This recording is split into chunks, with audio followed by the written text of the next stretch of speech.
Bom, pessoal, nós estamos aqui na chapa Unidade de Defesa da PET, certo? Então eu queria saber de vocês o seguinte, tá falando, um bocado de gente entrou aí agora para combater a proposta do GT, um bocado de aventureiro que eu nunca ouvi falar, começou a encher o ouvido das pessoas de áudio, mandou o WhatsApp para tudo quanto é lugar. Eu quero saber o seguinte, nós que trabalhamos lá no GT, qual a sua opinião dessas pessoas que nunca participaram de nada, não fazem parte de nenhuma entidade e agora querem combater a proposta do GT sem nunca ter ajudado o participante em nada? Eu acho isso muito estranho, porque o GT sempre teve uma dinâmica muito clara.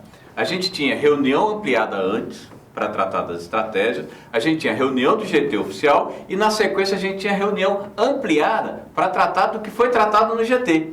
E era convidado todo mundo, não eram só as entidades. Quem quiser participar poderia estar ali presente. E mais, a gente tem andado nesse país todo, todos os companheiros aqui, a gente tem andado nesse país de norte a sul, falando olho no olho, dialogando, indo como diz a música de Milton Nascimento, né? O artista vai onde o povo está. Nós temos andado do norte a sul desse país, dialogando sobre o GT, tirando as dúvidas, respeitando todas as dúvidas, respeitando todas as divergências. Agora me aparecem pessoas que dizem que isso não aconteceu. É extremamente estranho isso. Sim. Fernando, outra coisa importante, você é aqui o companheiro nosso, que tem bastante mais experiência aqui dos candidatos na PET. Tem uma turma aí que está dizendo o seguinte, que o importante é renovação, renovação, renovação. Qual é a sua opinião sobre isso? Você acha que só renovação resolve o problema lá da PET? Olha, toda empresa que é progressista, toda empresa desenvolvida, usa a estratégia de renovação com experiência. Sim. Porque você bota uma dupla inexperiente, ele vai levar de 2 a 3 anos para aprender o que é PET, para saber sobre contabilidade, para saber sobre cálculo atuarial, para saber sobre vários investimentos. Sim. Então, o sujeito vai, até que ele tome pé do que está acontecendo, está terminando o mandato. E aí, se não tiver um cara experiente do lado, junto, como é que fica? Eu consigo passar para o meu parceiro aqui, que vai ser meu suplente, em 1 ano, todo o conhecimento que eu tenho, porque a gente tem um entrosamento muito grande, então quando você tem um que conhece, você tira todas as dúvidas na hora. Então isso, agora eu queria falar um comentáriozinho rápido sobre a pergunta que você fez para o Nota, que é o seguinte, o Melor Fernandes dizia o seguinte, eu desconfio do herói que recebe para fazer os seus atos. Quando o cara está criticando, é porque ele é advogado, quer pegar a causa, está procurando... Não, você está dizendo que tem um cara aí que fica falando muito no áudio, ele é advogado? É advogado. Ele está querendo pegar cliente e fica malhando um trabalho. Ele está querendo pegar cliente. Isso, é isso? Por isso que fica criticando a proposta do GT. Exatamente, porque a proposta do GT, como o Norman disse, foi uma coisa que maturada longamente pelo Brasil inteiro, discutindo com todas as categorias, com todos os representados, e se chegou a um consenso brilhante, aí vem um cara de fora, interessado em pegar cliente, e começa a criticar. Entendi. Então aquela história, né? Tem que semear o caos, tem que semear o teor, atacar a proposta para poder conseguir cliente. Exatamente. Entendi. Hélio, você que está junto com o GT, com o Norton aí, você acha que algum candidato pode chegar agora, falar de renovação, e quando você pergunta sobre a solução em relação ao PED, que as pessoas estão pagando com muita dificuldade, já tem gente que está passando mal, já fala-se até de pessoas que morreram por causa do PED. Você acha que as pessoas têm tempo de esperar para o cara estar chegando lá, tomar posse e ainda vai discutir qual é a proposta? Você acha que as pessoas que estão morrendo aí com esse PED, dá para esperar isso? De jeito nenhum, não tem como. Nós estamos há 18 meses, começamos num trabalho praticamente do zero, fomos indo com assessoria, com técnicos, e elaboramos junto com todas essas entidades uma proposta que a gente entende, a gente que está lá e as pessoas estão participando, como extremamente coerente. Eu tive numa palestra há pouco, de uma chapa, em que a chapa, o cara dizia assim, ó, nós vamos elaborar uma proposta para apresentar a Petrobras. Olha só, meu amigo, passou já, né? Nós já estamos há 2 anos tentando implantar a proposta. Aí o cara está chegando agora e disse que vai elaborar uma proposta. Ainda vai elaborar? Isso, uma melhor. Mas engraçado é que dentro dessa dupla tinha uma pessoa que participou das nossas reuniões, e ele é candidato e ele referendou. O companheiro nosso que estava lá, Tedesco, fez essa cobrança para ele, Mas tu tá junto e ele afirmou. Concordou com a proposta do GT? Sim, ele teve em 2 reuniões lá. Mas isso ele não era candidato ainda. Não, agora ele é candidato e quando eu cobrei dele, ele disse assim, mas mudou, eu digo, não mudou nada. Mudou algumas coisinhas, as premissas, as 6 premissas são as mesmas. Fundamentalmente não mudou. Não mudou nada, a estrutura está pronta. Mas agora é isso que tu falou, ele é candidato, ele mudou. Então eu cobrei coerência dele, ele não me respondeu. Então esse aí nós vamos Esse cara tem apoio de quantas entidades mesmo? Ele está numa grande aí. Mas quantas são entidades? Mas é uma, né? Uma? Uma só que tá... Léo, se você é da FNP, você é tão macaco velho aqui como o Siqueira. Você já esteve na FUP, agora você está na FNP. Você acha que somente uma entidade, mesmo que seja uma entidade a nível nacional, consegue apoiar os conselheiros lá para resolver esse problema do PED? Eu tenho conversado com esse cara, não é de agora não, ele é de Campinas, eu conheço já o passado dele, mas historicamente ele nunca fez absolutamente nada para gerir qualquer tipo de plano, nunca. Ele já me fez 3 perguntas, eu respondi as 3, ele esqueceu das 2 principais, eu dei a resposta para ele, ele fez sinal de positivo, dizendo que você está aprovado, você respondeu as perguntas que eu fiz corretamente. Eu digo, eu não preciso da sua aprovação, eu só preciso da discussão com a categoria e que ela aprove uma proposta que não é 18 não, tu está sendo bonzinho, Hélio. Fez 22 meses do GT e mais de 22 meses a criação do grupo ampliado, onde discutiu toda essa política. Na última discussão... Que grupo ampliado que você está falando, Inês? O nosso grupo, onde está todas as entidades associativas. O fórum. O fórum ampliado, onde está a FENASP, onde está a ANBEP, onde está o GDPA. Você falou ANBEP? ANBEP. Não é a mesma que está agora contra a proposta? A mesma que faz a crítica não faz a minha culpa, PC. Porque quando esse cara falou, e eu falei para ele a última vez, que eu disse que eu não ia mais responder, eu até usei um palavreado que eu não vou, claro, aqui repetir. Eu falei para ele, eu digo, companheiro, eu não tenho mais resposta para você. Eu pedi para o cara dar o recado fora do grupo para evitar dizer que eu estava ofendendo. E não estava. Porque eu disse para ele na última, eu disse, companheiro, se você realmente tem um projeto construído por vocês, que suplante esse projeto que a gente está discutindo, e ouvindo as opiniões, porque não adianta o cara achar que o fórum ampliado, ele está lá para ser feitas as críticas, para a gente buscar uma solução. Se a gente aqui discutir e entender que a coisa que nós estamos fazendo é a melhor coisa, não é, PC. A gente tem um remédio meio amargo, mas nesse momento, se essas pessoas que fazem essas críticas pesadas tivessem vindo para dentro do fórum, tivesse participado, eu tenho convicção de que a gente já estaria muito mais avançado, porque evitaria esse tipo de embate que não leva para lugar nenhum, porque se nós não aprontarmos essa proposta, não construirmos esse projeto que está sendo elaborado, já foi levado para a Previc, nós já sentamos com o órgão fiscalizador para toda sinal verde, todas as questões jurídicas a gente tem discutido, que é fundamental. A gente tem apresentado toda essa discussão. Agora, se tem um herói como esses caras, eu disse a ele, traga aqui no fórum, a gente discute. Se for melhor do que a proposta que a gente está discutindo há quase 2 anos, a gente substitui, troca tudo. Então você está fazendo um desafio. Estou fazendo. Quem tiver uma proposta menos ruim, eu não vou dizer que é boa, porque a gente está fazendo... Pode ser melhor. Melhor do que a que está sendo discutida, apresente que a gente rebobina tudo e bota a proposta da pessoa que criou, porque é um mágico. O cara que diz que tem proposta, não tem. Então, esse projeto é difícil. Se eu não estou enganado, esse que te mandou um áudio, é esse mesmo advogado, né? É o advogado de Campinas que eu disse para ele. Se você estudou Previdência, eu falei isso para ele e vou repetir aqui. Eu disse para ele, se estudou Previdência, faltou 95% das aulas. Tá.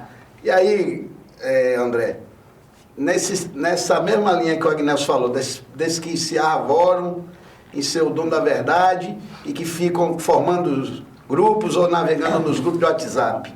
Agora, recentemente, eles atacaram insistentemente uma atividade que nós vamos fazer no CEP Clube, né? Na próxima amanhã, e onde a gente pretende apresentar lá o simulador da proposta do GT, e parece que vai virar o final do mundo. Diz que aquilo ali é uma arapuca, estão dizendo para as pessoas não irem. Qual é a sua opinião sobre esse comportamento? Porque eu acho que parece que as pessoas ou não entenderam a proposta ou estão com medo de ficar falando sozinho e os participantes assistindo abandonar ele falando sozinho. Infelizmente, hoje no país, a gente vivencia, né, um período em que as fake news, as informações desencontradas são utilizadas para desnortear as pessoas. Não, a mesma que o Bolsonaro fez. Justamente a mesma tática, é a mesma tática espúria. E, infelizmente, né, como as redes sociais hoje são facilmente acessadas e o seu conteúdo tem uma abrangência muito maior, as pessoas se utilizam desse mecanismo. Essa nossa atividade é para esclarecer para as pessoas, né, qual é a nossa proposta, desmentir o que está sendo colocado falsamente nas redes sociais e por isso essas pessoas desesperadamente tentam desmobilizar para enganar e continuar enganando aqueles que não vão lá para ter a informação fidedigna e a informação correta, clara, franca, colocada olho a olho sobre qual é o nosso real projeto. Então, é importante participar para saber o que está sendo discutido. Então, nós vamos estar fazendo palestra no Brasil inteiro, não é isso? Sim, com certeza. Podemos até chamar esses que se arvoram como agora defensores participantes assistidos, para ir para um debate público. Colocar. Vamos chamar eles para um debate público, apresente a outra proposta. Desculpa ele dizer, mas ele está sendo chamado todos os dias. Ele não vai porque ele não tem proposta, PC. Ele não tem proposta. A gente aqui, nós estamos numa situação, a gente temos diferenças políticas.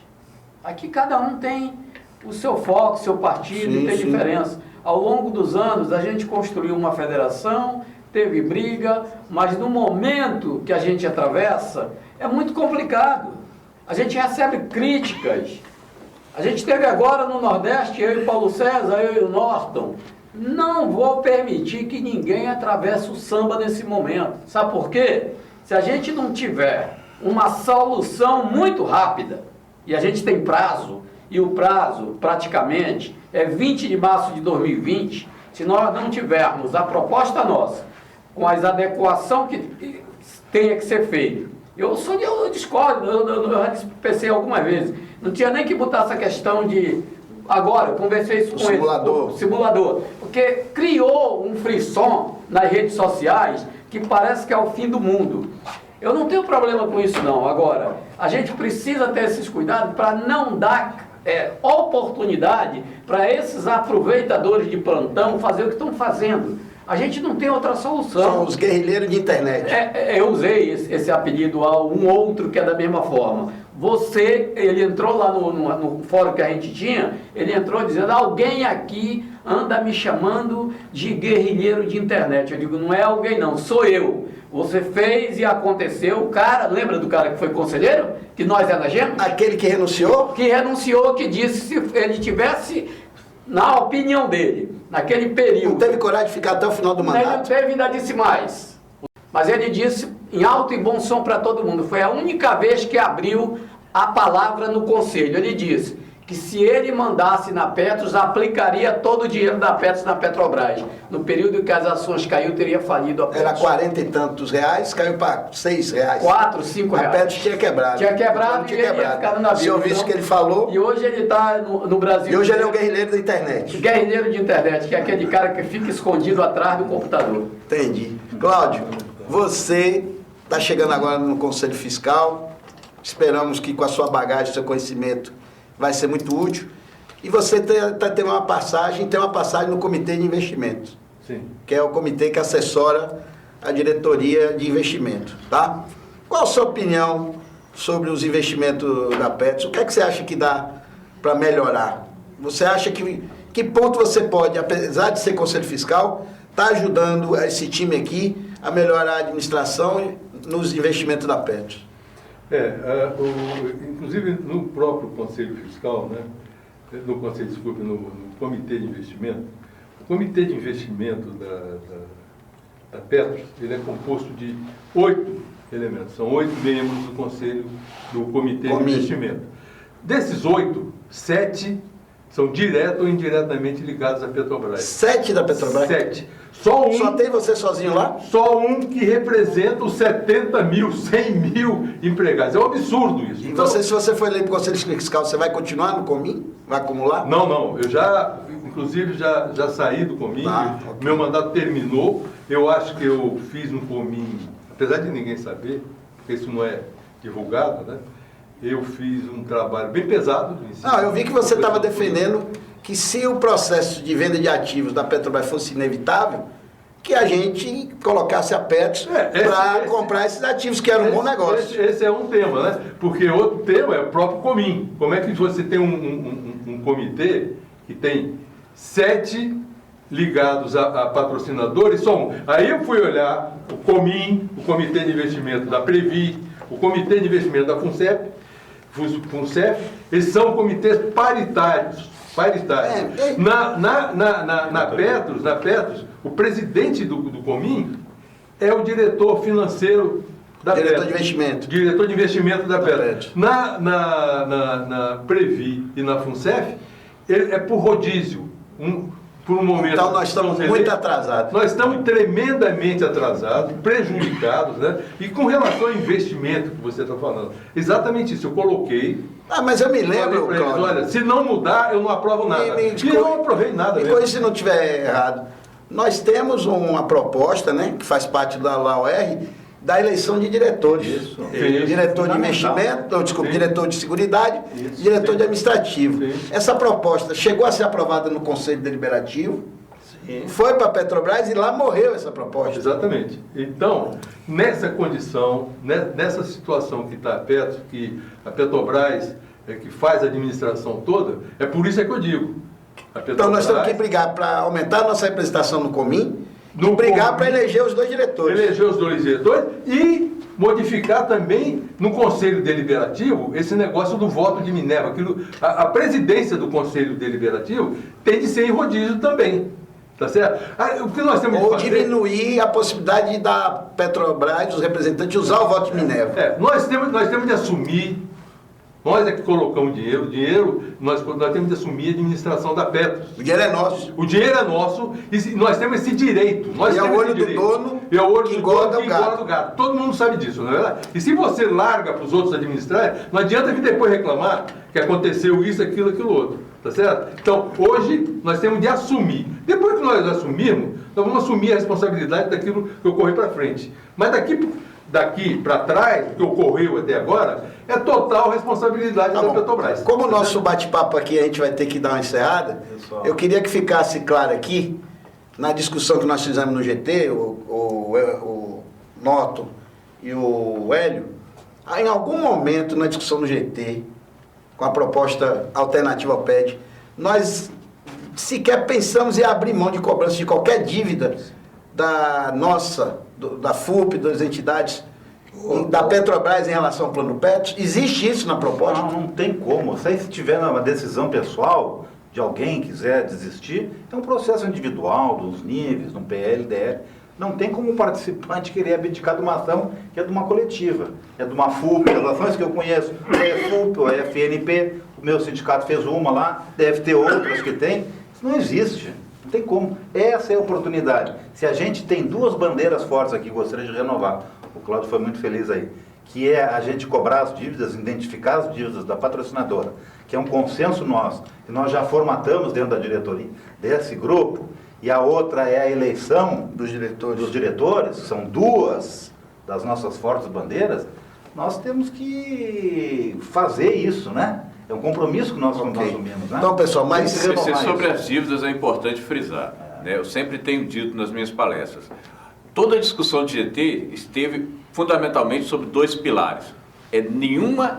Nenhum tipo de renúncia, qualquer tipo de dívida, seja de ação, contra a cobrança seja de ação, seja administrativa ou seja a partir de investigação. Isso vai ser incorporado ao plano de destino de quem optar. Outra coisa que foi um dos pilares é respeitar a opção de quem optar, ir para lá ou para cá.